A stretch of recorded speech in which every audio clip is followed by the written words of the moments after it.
The Code 3. A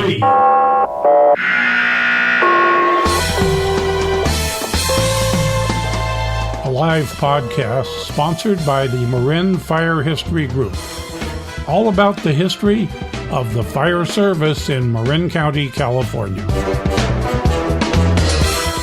And now your host, retired Fire Chief Bill Lellis. Okay, good day, and welcome to the Marin County Fire Chief's historical website. We're here at the Ross Valley Fire Department, their Sleepy Hollow Station, and today's a very exciting day for us because we're going to introduce you to a 93-year-old fire engine, a 1929 Seagrave's fire apparatus. So with that, a little history about Mr. Frederick Seagraves. He started the business in 1881. He made painting products and ladders and slowly moved into fire apparatus. Keep in mind now, 1881, motorized apparatus are still 20, 25 years away. So everything in those days was horse-drawn. So to start to see the motors come in 1905 with Seagraves is a piece of history. And this beautiful piece of apparatus, she's in great shape. She shows her age quite well. And I'm kind of excited to bring in two gentlemen from the Fairfax Fire Department who have history with her, drove her, and know her history. So without that, I would like to introduce Steve Warner of Fairfax and Aaron Reed of Fairfax Fire Department to talk about the 1929 engine. Please, gentlemen, come on in. Steve, tell us a little bit about your history with the Fairfax Fire Department.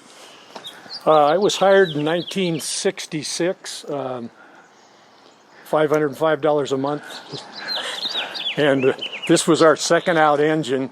Our first out engine was a 1954 GMC built by Van Pelt, Okay. and this was our second that rolled on any kind of a structure fire. It didn't roll on wildland fires because it didn't carry any water, didn't have any booster type lines. Okay. I retired in 2000 after 34 years. 34 years. Yeah. And now she's part of your projects to get her up and running. We're working on it now. We're working on the starter, and it just nobody has parts. You have to find people that work on old stuff, and most of them are dead. You know. Yeah. So it's difficult. We're going to get it running with the help of Aaron and a bunch of the guys here. This gentleman to my right is a person who's going to take over her welfare and care. Aaron Reed, tell us a little bit about yourself, your history with the department, and how you got involved with the engine. Sure. So my name's Aaron Reed. I've been with Ross Valley Fire since 2007. And history as far as with this engine, when I got here, obviously it was an antique, it was out of service. But I was, for my generation, one of the few people that can still drive stick shift with square cut gears. So it is square cut gears, there's no synchros, so you have to time your shifting with the RPMs. And mostly I've just driven it in parades. So over the years it's run pretty well. Still needs a little bit of work with the fuel system and starter and whatnot. But the public loves it, gets a kick out of it, and it's really a great piece of history. Steve, can you tell us a little about the lettering and the beautiful decal photographs that are on this engine? I can tell you a little bit about it because during my time we had this redone, and it was very, very difficult to find anybody that did these logs. The letters are actually logs. It's my understanding that in the past, this was painted at San Quentin Prison, but I'm not aware of that for sure. But I know this was all redone by an artist that did these type of things. So it's very rare. You got to keep it. I don't think there's anybody that does it now. I really don't. Yeah. That's all gold leaf. All gold leaf. Yeah, I'm sorry.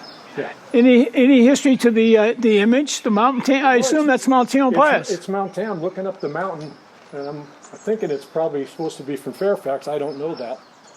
Again, I was 40 years later after this was delivered. I was hired, so I mean, it was here, and we did run it. We ran it every week. And we did run it to calls, you know. And I've seen all the artwork around this is absolutely gorgeous. This is all done by the same artist, I would As assume. far as I know. Yeah, As yeah, far as I yeah. know. That was redone during my time. Yeah. Aaron, can we take a look inside to see what she runs Absolutely. Yeah, I know it's a 6-cylinder dual ignition, but I'm not a mechanic. And this gentleman and some of the other firefighters are working on it now. We're Yeah. going to get it all on? Tell cleaned us, up. what's So going this is a flathead straight six. Like Chief said, it's got 2 spark plugs per cylinder, so it's got dual ignition, which in those days was redundancy, much like aircraft at the time, and still to this day, aircraft does that. Which is interesting because this motor was made by Continental. And the only Continental I know is Continental Airlines. Right. Right. So the way that it works is up here, it's a little hard to see on the camera, but maybe we can zoom in on it later. There's everything's driven off of a belt. And you have a shaft-driven generator, water pump, and it has packing much like a fire hydrant. It's got a graphite impregnated rope that you tighten in order to seal. One of the things to be careful of, or at least aware of, is there's oil that you add to that packing, and it's also supposed to have a certain drip rate while it's running, so it doesn't overheat the packing and burn up. So this is dual engine here, so in case one fails, the other one goes. And in front you have a crank, right? That's correct. So you had 3 ways to get it started. Yeah. In And of course, because it's a manual, if you had to, you could always, if you're lucky enough to be on a hill, put it in third and drop the clutch. yeah. So It, all else fails. it's a, how many gears? It's a 3-speed. It's a standard H pattern. Reverse up top and towards you. First down, low and towards you. Second and third. And it's not synchronized. Non-synchronized, which means that you have to have your shift timing. And double clutch. Double clutch and have your shift timing right and shift with the RPM. They don't make them like that anymore. They don't. They don't make many guys that can drive them like that. We have a few left, but there's definitely less of us. Steve, can you tell us about the siren?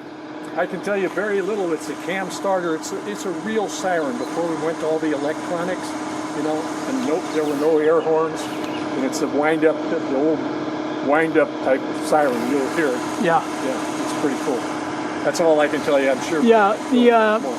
The siren is a cam siren made in Ross, California, and the cam is the initials of the original founder, Conrad Adolf Musendorfer. He was a famous architect in the city whose buildings withstood the 2006 earthquake, and he gave it to his son, who was a mechanical engineer from Berkeley, who started the cam siren and nozzle company in Ross, California. Aaron, tell us about the overheating engine. Yeah, so we're used to now cars have gauges or sometimes lights inside on the dashboard. That wasn't the case when this engine was built. We have a motometer, which is the brand name, and what you did as the engineer, on the back of this there's a thermometer, and this is what you would check while you were driving to see the temperature, operating temperature of your engine. The newest date on the patent on this is 1918. So this is how it worked back then if you wanted to make sure your engine wasn't going to boil over or overheat. And to buy one of those online today is probably $200. I'm sure they're If you could find difficult If you to can find find and one. they're expensive. Yes, that's correct. Now, we talked about the dual ignition system. This has a mechanical backup. It does. So if you had a dead battery, weren't parked on a hill, needed to start your engine, there's also right here at the front, there's a ratchet that attaches to the front of the engine. This is the cover. And what you would do is you'd use a hand crank to start this engine. So here's where the crank would attach. It looks like it engages if you twist it into the front of the engine. Of course, I haven't actually used this, but when they start, you want to make sure that you have your arm out of the way so it doesn't break your arm when it comes around. Although it does look like it has a ratchet device. Once it starts, it'll kick it back out. Aaron, can you explain to the viewers the roof ladder hooks, what they do? Sure. So this is a wooden roof ladder, and what this was designed to do is these hooks, go ahead and push them in. They'd go ahead and hook over the ridge of the roof, and that way would keep your ladder from sliding down, so you could work off of it when you're doing vent. And these days we wouldn't be using a chainsaw, we'd be doing it by hand with an axe. That's correct. And the 2.5 is, that's a suction or a discharge? This appears to be a discharge on this side. Looks like it has a valve over here to actually go ahead and charge it. Okay, all right. I am assuming that these are the original Seagrave ladders. To the best of my knowledge, they're the original ladders. They were on it when I was hired in 1966. We Okay. also had a 40-foot aluminum on it, a ladder Right. that we added when they built the 3-story apartment. Right, yeah. Now keep in mind that Frederick Seagrave's, one of his original, besides developing paint products, he created ladders. And he was the first one to do a truss ladder. And he was the first company to do the spring-loaded aerial equipment. It didn't have to crank the aerial up back at the turn of the century, the 1800s. So he was he was well into ladders. So I'm assuming those are Seagrave's original ladders. Yeah. The pike pole does what? Sure, the pike hole here, you can tell it's a little bit different shape than what we use now, but especially when this engine was made. This would have been used to pull ceilings, which would have been lath and plaster at the time. Sheetrock really wasn't invented until after World War II, so this would have been used to pull ceilings, search for extension after an attic fire, something of that nature. Yeah. I just can't get over the artwork. How gorgeous it is. Yeah. Beautiful. Isn't it great? Yeah. I mean, it's worth the trip It just, yeah. just to see that. It Bill. is. It really is. pretty, I isn't mean, it? that the log, the history of the log lettering is great. Steve, tell us about the hose compartment. What was behind this We top? had this loaded with 2.5-inch double jacket cotton hose, and it was in what they call a horseshoe load. It was a big U. All of the engines I know now carry a flat load because it's easier, quicker, and it doesn't get hung up as much as the horseshoe load. I don't remember how many feet we had on this. Was there any water on this apparatus, a water tank? There was no water tank on it, which is why it didn't go to any wildland type fires. It only went to structure fires. It was the second out for Fairfax behind our 1954 GMC built by Van Pelt. And this has been the fire. Should I talk about fires? In my history, when I first came in 1966, we had a house fire at about the 190 Tamalpais Road in Fairfax. That by the time we got this engine to the fire, was 3 houses involved, and I lived at 164, so it's the first big fire I had, and this was pumping, put those 3 houses out. 2 were pretty well burnt. We saved 1. Because the call went to a box alarm. We used to have fire alarm boxes all around the city. People didn't have cell phones. Some people didn't have house phones. So they'd go to the corner and they'd pull a box alarm, and this would show up. Yeah. No water tank and no ready lines like we would use hose reels now with high pressure lines, or we'd have pre-connected live lines. Yeah. This didn't have all that. You had to lay your lines out. Yeah. I see we have some nozzles on the tailboard. Can you talk about those, Aaron? Sure, these are brass nozzles. They're a solid stream. This is a 1/2 inch, and this is 3/4.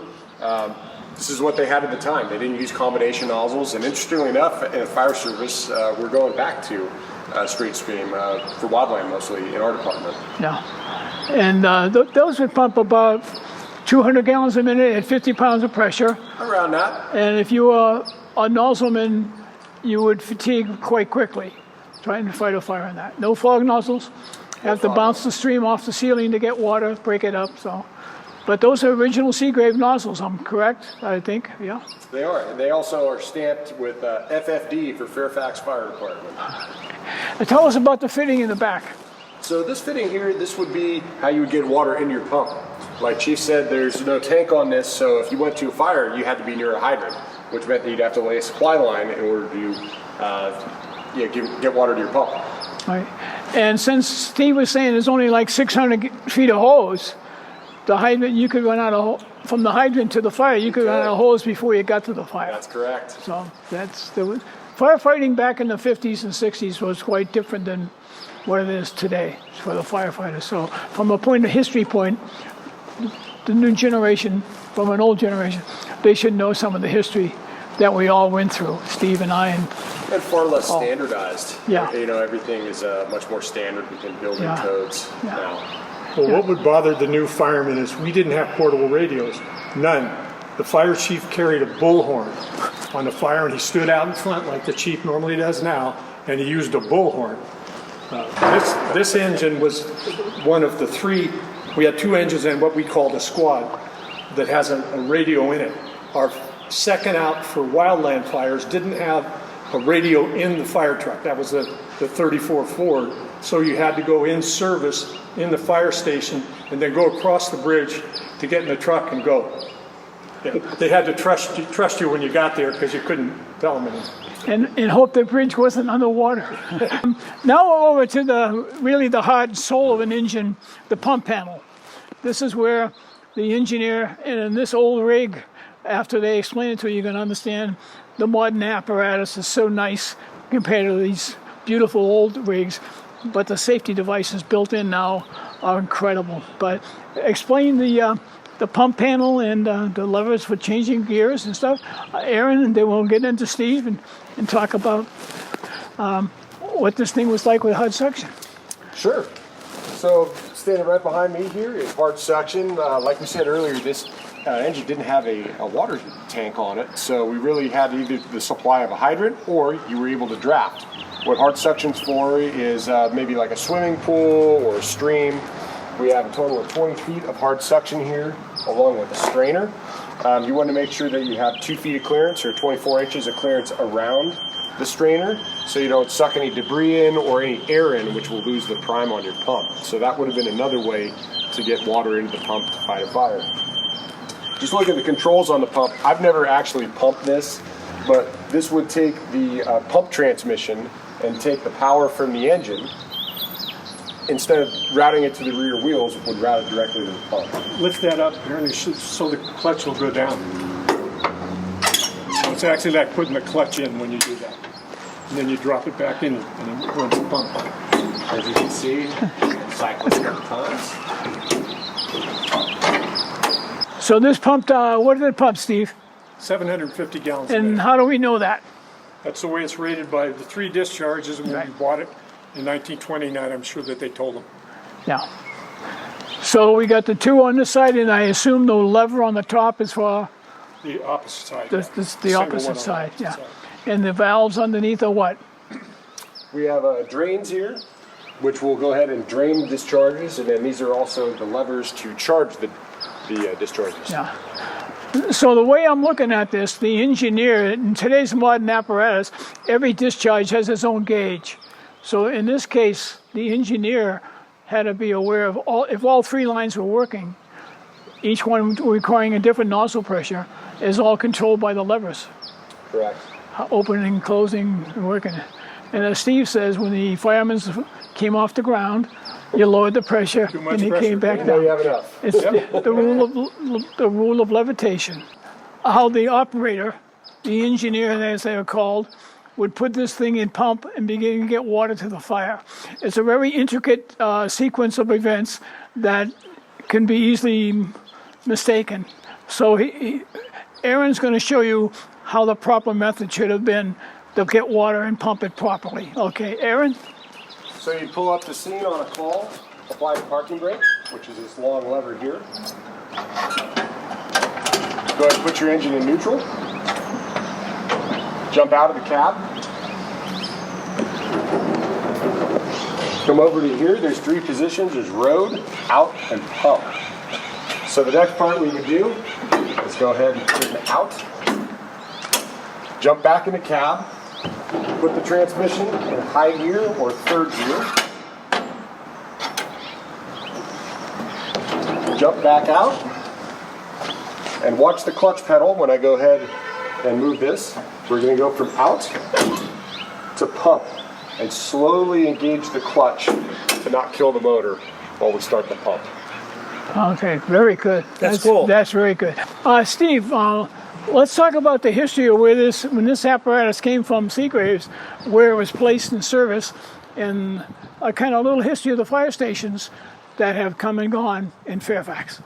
Okay, this initially in Fairfax, to my knowledge, we had a hose cart that was pulled by hand. We didn't have horses like San Anselmo did, and it was just up the street from number 20, which is now Navi's Bar, in the parking lot in Fairfax. That was there. In 26, we built a fire station on the corner of Park and Bolinas Roads, and it was right on the corner. And that station was there until we built a new station next door to it on Park Road in 1972 to 74 in there. And then they tore down the old station, and you could still see the back end of it as the police department now in Fairfax. So this was housed in there. When I came in, we had 4 vehicles. We kept the 2 in front were our first out engine was a 54 GMC by Van Pelt, and we had a 59 International dual squad, we called them then. They call them the Type 3 now. And then behind that squad was this engine that would roll to any second structure fire. Now, our normal thing then at that particular point, we had 2 guys on duty, right? And we had 2 shifts, an A and a B shift, no 3 shifts. And the captain would take the squad, and then the engine would follow. And hopefully by the time the engine got there, we'd have volunteers and off-duty paid men show up. So that's kind of the history. And then when we tore that down, we moved to the new station where these gentlemen are now. Okay. Still house now. Ah, very good, very good. Nice piece of history. That was cool. Sure. So we have on the battery box here, right by my leg, there's an ignition switch is on. You also engage the ignition here on the dash. Engage the magnetos with this. And the actual way that you start this, because there's no key, is this what looks like a dimmer switch on the floor. This is actually the button to start the engine. If you can look where my foot would go, you could depress the accelerator and the starter at the same time to start the engine. As far as gauges go, like I covered earlier, the front is where you have your temperature gauge. That's the motometer. Right here is your speed, and you have your total of miles. You also have an amp meter here, and what the amp meter does is, because this is a generator, shows that you're outputting electrical energy and charging your battery. What's the miles? Is that the miles on this engine? Well, Probably. it does. It still works. I don't know whether this is the total miles of the engine or not, but it is 5,834 miles. That's probably pretty accurate for an engine. Yeah, for those days. Yeah, yeah. I know when we drive it, the grease obviously is since dried out inside of the cable. So when you're driving, you know it's somewhere between 10 miles an hour and 30 miles an hour. Okay. Yeah. That's and the emergency brake now is not on by foot, but the emergency brake is actually, there is no separate parking brake or emergency brake. So the way this works is you actually step on the service brake here, and this ratchets the brake where you left it with your foot. Okay. Kind of similar to like a lever lock hydraulically. And the cable's coming up underneath the steering column?